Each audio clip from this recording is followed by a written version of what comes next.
Well, the concept is to really shed light on mental illness through theater.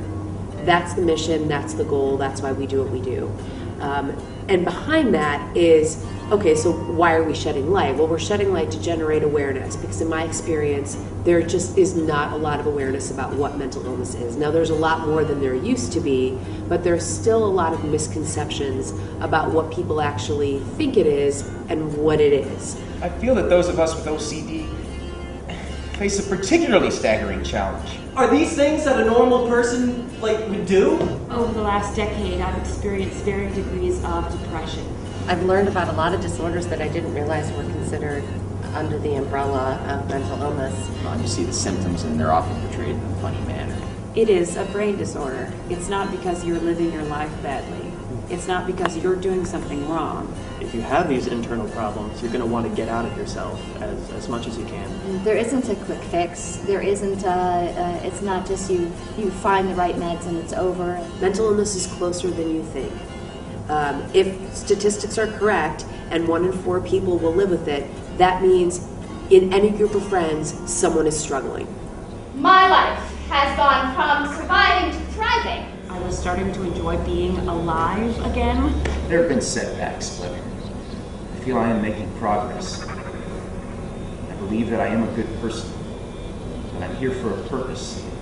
People with mental illness can dream big dreams, and that they can accomplish big dreams. I think one of the reasons why I started the organization is because people have extraordinarily limiting beliefs about people with mental illness.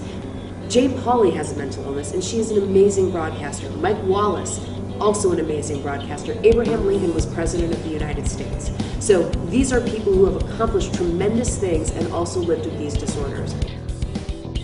Our target audience is anyone who would not typically access mental health services.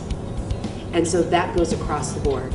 So we do go to high schools, but we also go to colleges, we go to places of worship, we go to community organizations and nonprofits, and we're just trying to get into hospitals and corporations as well. I think one of the huge reasons why we go into high schools and colleges is because research is actually showing that 50% of all cases of mental illness, those episodes begin by the age of 14.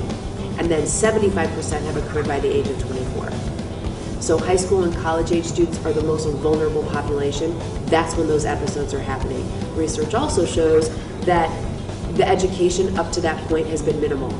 They're not getting it in their high schools, they're not getting it from their parents, they're not getting it from their clergy, and so they desperately need it because they're not getting it anywhere else.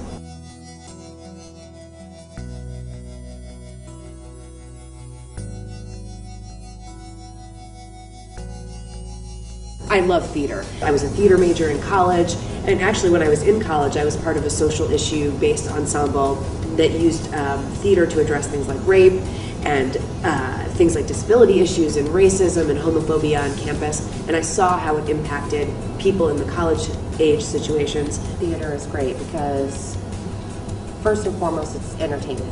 So people don't feel they're being lectured to, they feel they're watching a show.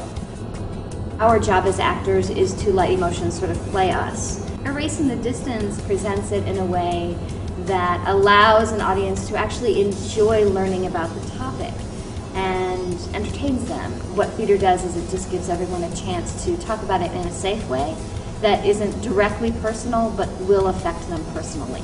Watching the reactions of audience members and how much they get from it, and little lights here and there that turn on and little common things that they see from the pieces, it's improving people's lives.